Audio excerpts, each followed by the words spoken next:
Tulo ka mga huyang, tulo ka mga mahuyang. Usa ka babae sikop sa Cebu City Police Office tungod kay sa check-in tulis modus. Oy, mo ni, unsa man ni ang biktima ni pa-check-inon magkatropa niya kuman tulison di ay. Tay ngilngiga no, hayluon kanig lawas nung kalipay nya kabot tulis mo itong matagabtaman. May ato ni Siren pinagi sa report ni katropang Eric Amaro. XFM Report. Yes, katropa Eric. Ako ba ka, Greggy, magkakaigalaan, upat ka Trabaga Greggy, mga kaigalaan, upat ka individual no? Tulog ka mga kuani, mahuyang, usa ka babae kat Greggy ang ginakop sa Cebu City Police Office CCPO as usa ka palop operation naman sugingong biktima ni ang usa ka 18 anyos Chinese student. Pila edad? Taga barangay. Kato pang Greg? Pila edad sa Chinese National? 17 anyos pa ni. Minor? Okay. Minor pa gid. Sakto na kato pang Greg mga kaigalan niya. Ang modus aning kining biktima sad mo ni si alias lang estudyante. Estudyante ni, Chinese student. Okay. Sa student sila Lapu-Lapu niya mitaho ni niadtong Hulyo 26, 2026 alas 10 sa gabi gingong gisung siya sa ugkalit dito sa kining motel katong Greg room 69 unya pagka Room 69, kuya wato na ning room. May mo baka timing no?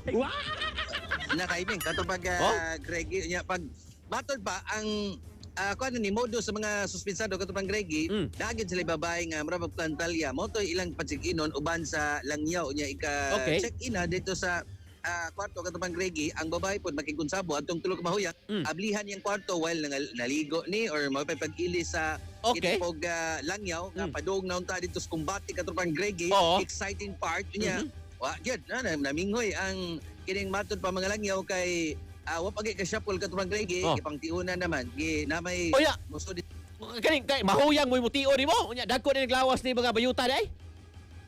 Comment siya tulo man kabog tulo ka mahuyang usa ka babae murabag mahadlok na lang pod ang kining langyaw sa motag maka-cause sa trouble dire or else makuyawan sila basig madunggaban sila kausam tipi no di na kauli sila mali nga makuha gyud ang ilang mga personal belongings so kwarta cellphone katong Greggy mga gadget kuban pa diha so mao ni nga ihatag na lang gyud nila so mao to nga ang nahimo sa kini pong kapulisan sa may report ang kini pong maoga kini pong biktima katong Greggy mga kahigalaan ikuan na lang himuan na lang follow-up operation din dito na dakpan ni sila sa follow-up operation sa Police Station 3 Waterfront Police Station ang biktima nakuhaan ni og mga 53,000 in cash, charger, cellphone, power bank o uban pang personal nga gamit katong Greggy ang mga dinakpan Pero nauli ra tanan. Puro Moreno 21 anyos mahuyang ni sa Pusok Lapu-Lapu City ikaduha babae Ruby Tabular 19 anyos sa Lower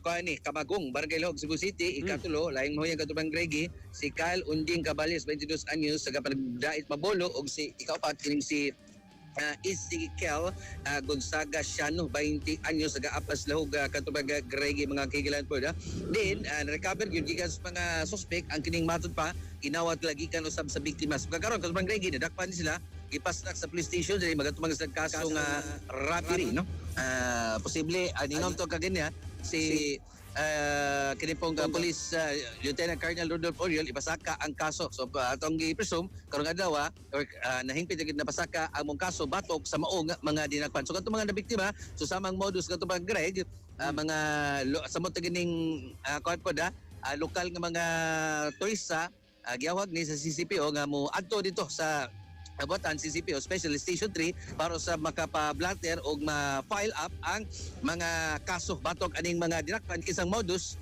kini pong check-in tulis katropaga Greggy mga kaigan. Sa to pa daghaning na biktima di ay previously.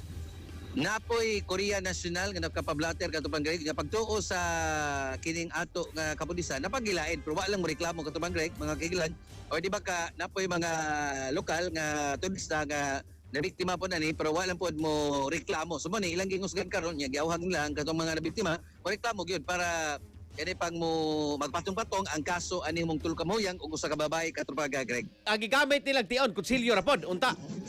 Kutsilyo, mga bladed weapons kumbaga katong Greg matupas sa kapulisan niya mahadlok pang pod lagi ang Mao mga lagi pod kay tulo niya kabok. Kining tulo kabok niya kuan man kada bang tabangan man siya da mura paglayugon man kada bang Greg. Lagi labi na ani 17 anyos pa estudyante. Oh, sakto na katong Greg. O niya, kining babae ba? Kita jud kani niya usa may tan-aw nimo gyud. Okay ra. Ni tako man katong Greg. Ah, okay. Ikaw may man ka mo himbes gud ani god. Inani. Kung si Boss Jobin siguro may pasultian basig murag consumable. Ah, mawa. Pero murag dali ma-expire katong Greg. Ah, dali expire right? Ah, sige. Delikado sa siguro high voltage kumbaga Ah, katong di ka kumpiyansa.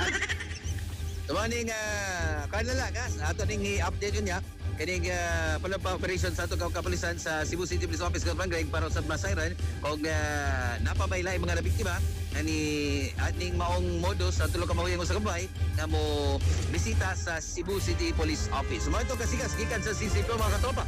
Para permenting update lang si condition magkakilang bata sana pag-inom sa kape nga ginawa siya Suat Incorporated Santon Plus Complex. Alang sa Kusang Pilipino para sa Pilipinas sa katropa Eric Amaro XFM News. XFM Report. Santon Plus Gold, mapalit sa mga butika sa inyong lugar.